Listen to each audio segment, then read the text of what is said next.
First You Think is a not-for-profit ministry of the First Unitarian Church of Des Moines. Support us at ucdsm.org today. Please tell me I'm not the only one who coaches the main character in the movie when I'm watching it. Let's see if this is working. Did we advance a slide? We didn't. Oh, this is... There we go. So this is me watching the movie. Get up, Frodo! Come on, get up! You can do this! Okay, I'm technically yelling at the TV, but it sounds more elegant when I say coaching. Get up, Frodo! You're so close, you can see Mount Doom from there. Just keep going. When I'm watching a movie, I get really invested in the main character's quest. It's easy to do that, right? But I recognize that the challenges these characters are facing are often unimaginably hard. But come on, man, keep up hope. You can do this. The film's not over yet. I have to acknowledge that in the particular case of The Lord of the Rings, I'm being very unreasonable in my coaching. Because when I'm watching The Lord of the Rings, and sorry, I want to just make sure you're familiar with the plot, there's the elves and the dwarves and the hobbits and this magical wizard, and they got to take this whole evil ring across the world and throw it into a pit of lava, and there's whatever. By the time I'm screaming at Frodo at the end of this third film, he's already been impaled by a spear, he's been impaled by a blade, he's been impaled by a spider. That's just the impaling. He's escaped death 12 other ways. There it is. He's escaped death 12 other times. He's walked 1,000 miles through snowy mountains and cursed bogs. He hasn't eaten in days. The ring he's carrying is ruining his soul. So yeah, he's going through some things. But still, come on, man, get up, keep going. And I realize as I'm shouting at this television that I already know he can do it. Like I've already seen the movie. I know that he will, in fact, do it. And in fact, even if it's the first time you'd seen it and you hadn't read the books or anything, it's a film that's described as an adventure, not as a completely depressing film. How weird would it be if Frodo gets to Mount Doom, and then he's getting all ready, and then Sauron comes in and just kills him? What an awkward exit to the film that would have been like, wow, did not see that coming. And I learned this about exciting, adventurous films as a parent, because when my kids were little and they would be watching a Disney film, and there's always some like tense moment in the film, right? And the kids start to get really animated and worried, and I pause the film and I say, all right, look at me, kiddos. This is a Disney film. Do we think Mulan is going to die? Or do we think she's going to win and they're all going to live happily ever after? And the kids would take a breath and they'd go, I think she's going to be okay. And then we go back to watching the movie, right? Because we know that they're going to live happily ever after in a Disney film. You already know the outcome. You can then be enjoying the emotion of it.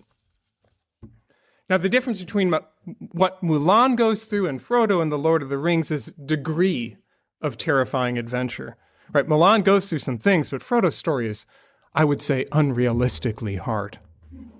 But here I am shouting at him, keep going, because it's so much easier to coach someone else's journey. I think we call that armchair quarterbacking, right? Which I find myself doing every Sunday when I watch football. I'm shouting at these incredible athletes to stop getting tackled, as if that's just all they need to do next. But the difference is in football, I don't actually know how it's going to end. I have not seen the end of this film yet. I should disclose at this point that I am a very keen Packers fan, and I watch the games assuming that they're going to win because they win a lot more than they lose. But then, unlike a film, sometimes they actually lose, and I don't know what to do with myself. It's like watching Frodo fall down and then just die.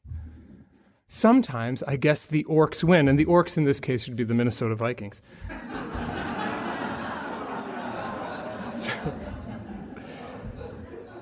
Anyways, don't worry, there's 2 more Vikings jokes coming up.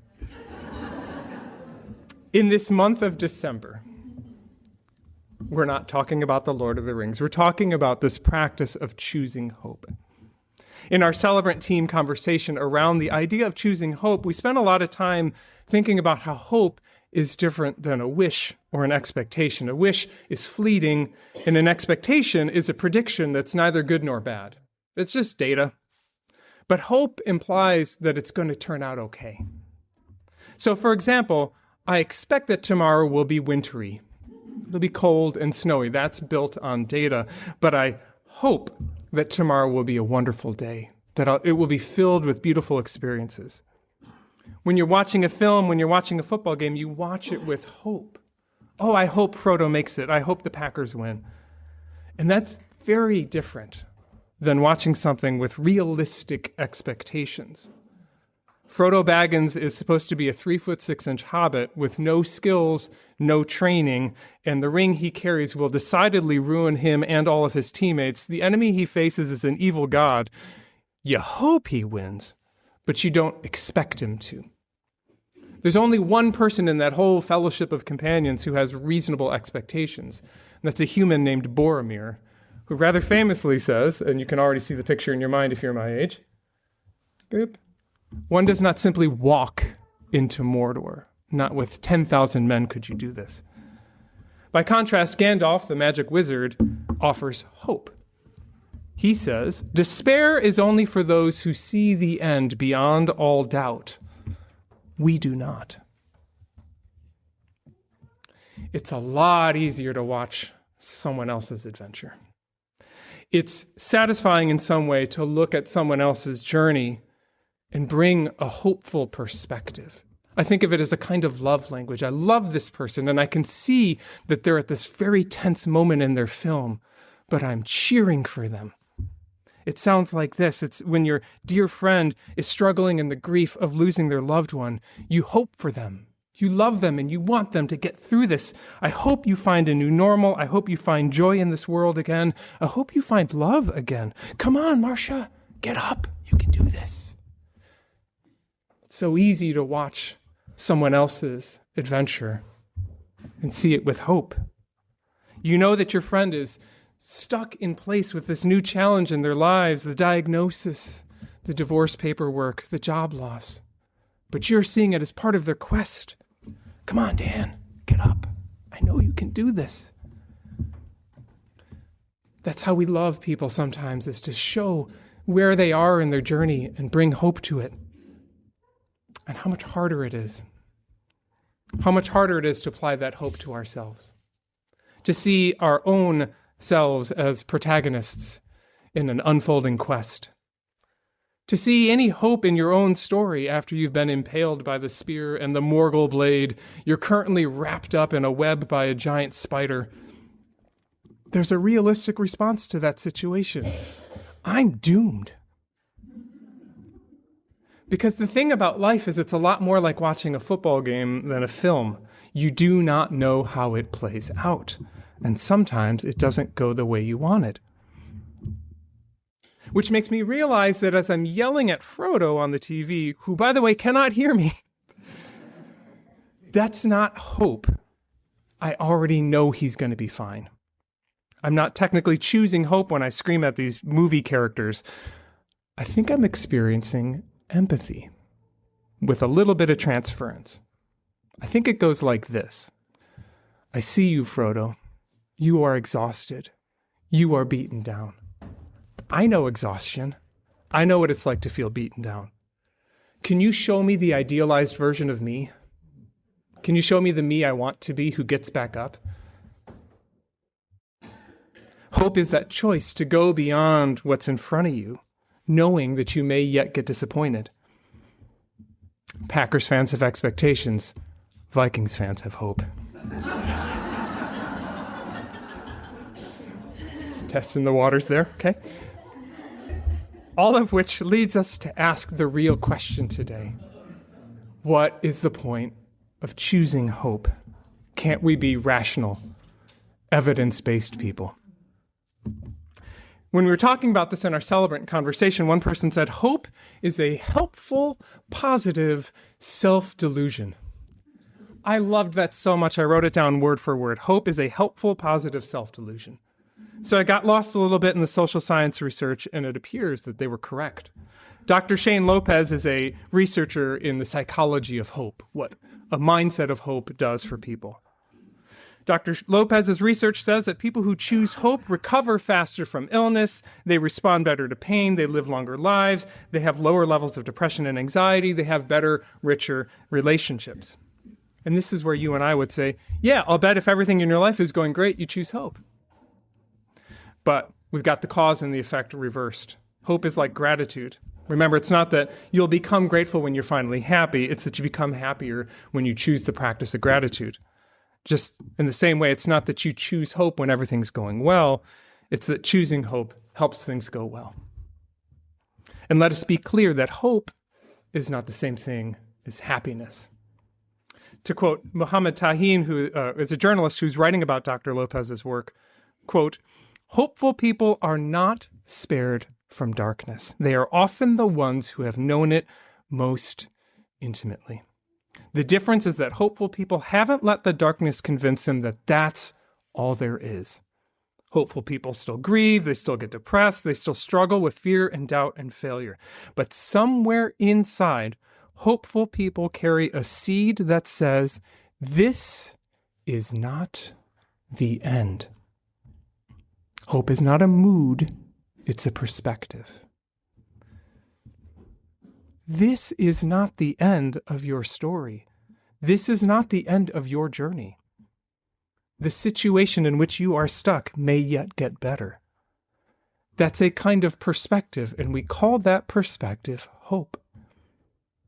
So choosing hope improves our lives, but what happens when we don't choose hope? As another celebrant put it, without hope, life is excruciating. And the evidence bears that out, too. The absence of hope is what we call despair.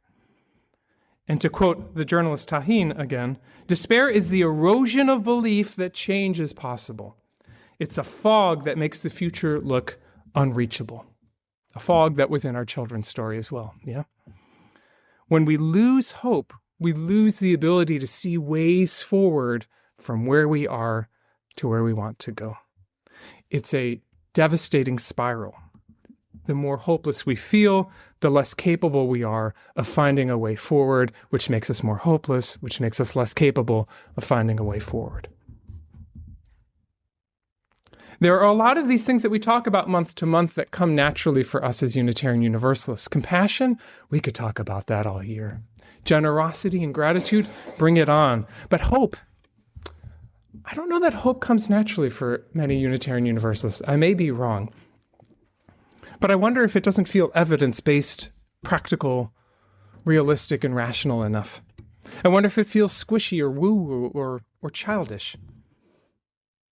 If you want to be scientific about it, choose hope. The evidence is in favor. Hopeful people make better decisions. They live better lives.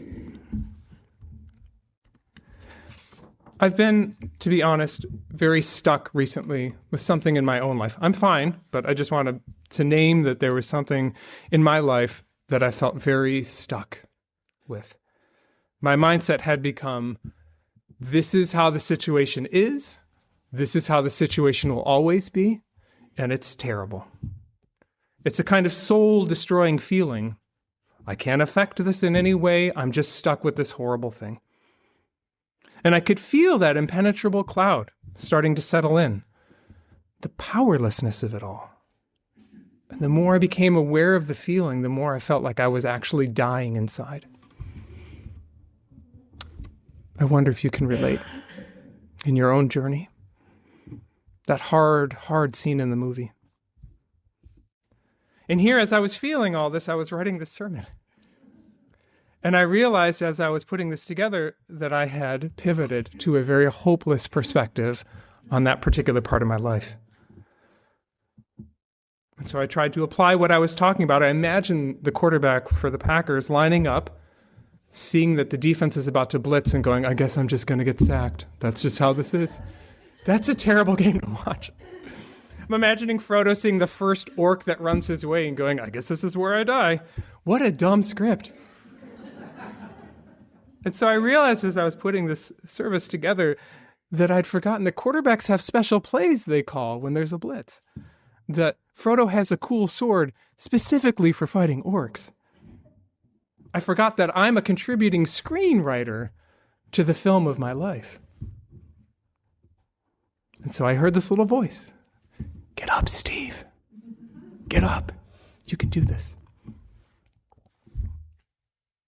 But like Frodo, I'm not big enough to defeat it. Like a quarterback, I don't control the other 11 people on the defense. And so I recognized that my despair perspective meant that I was putting myself into the same stuck situation over and over and over, and then just wishing that it would go away. So I changed one small thing in what I do this week. Nothing sweeping. It's not worthy of a blockbuster film. It wouldn't show up on an ESPN football reel. I just stopped doing the same damn thing over and over this week.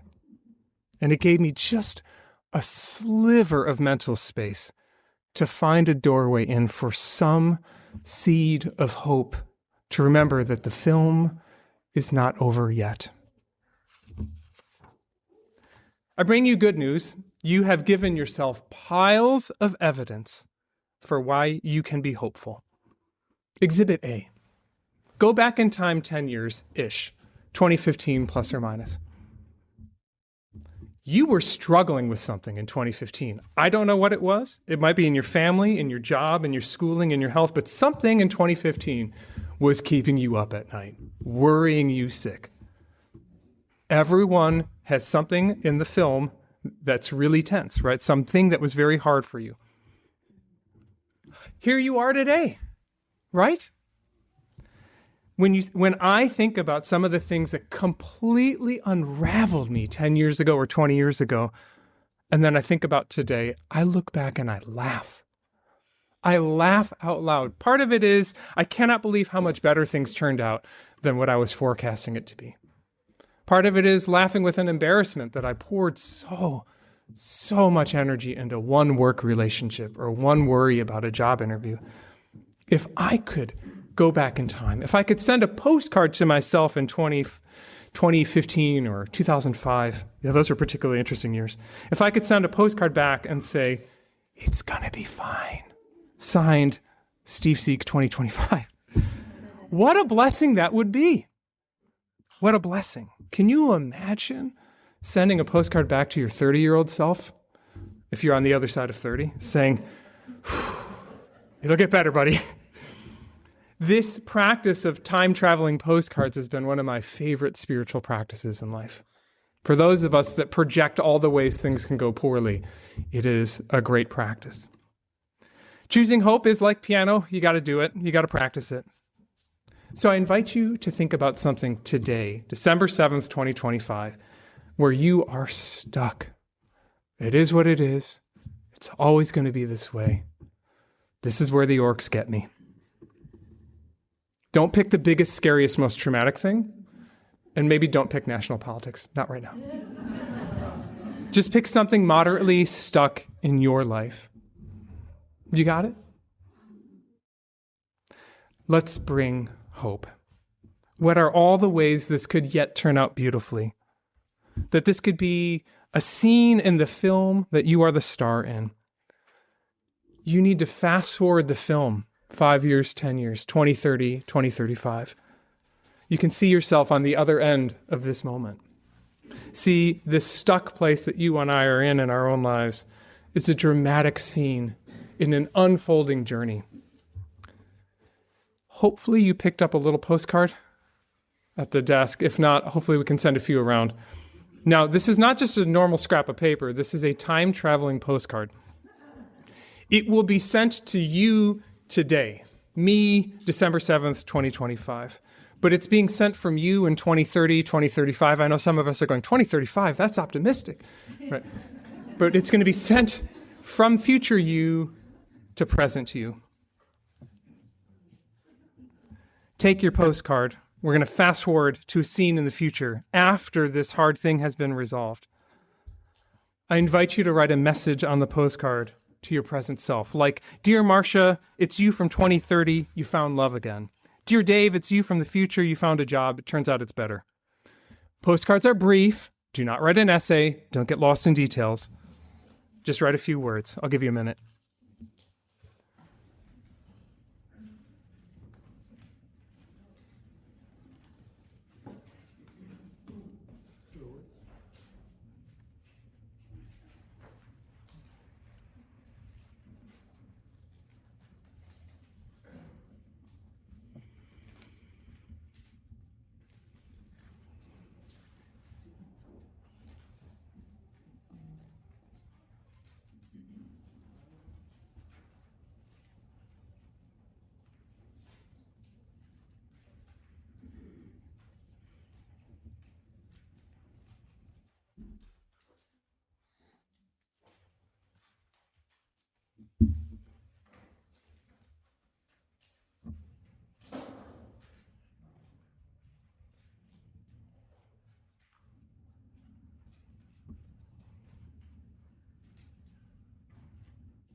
In the interest of the cookies that await us, I'll keep going, but you can continue to write the card.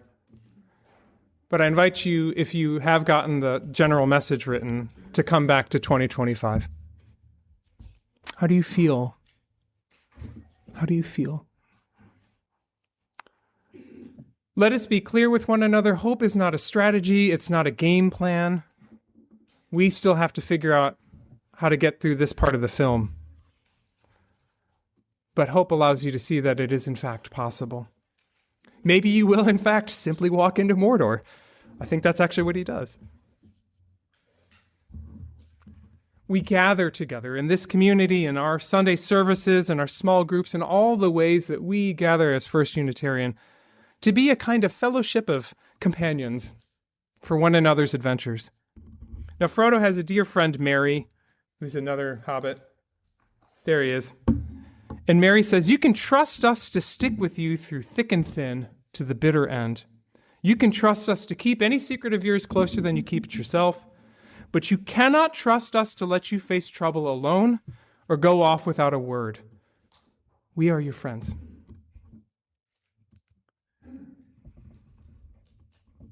We are your friends, dear one. You will not face these troubles alone. May you be filled with hope, strengthened by the fellowship of this community, and rooted in love for all the adventures yet to come in your journey. May it be so.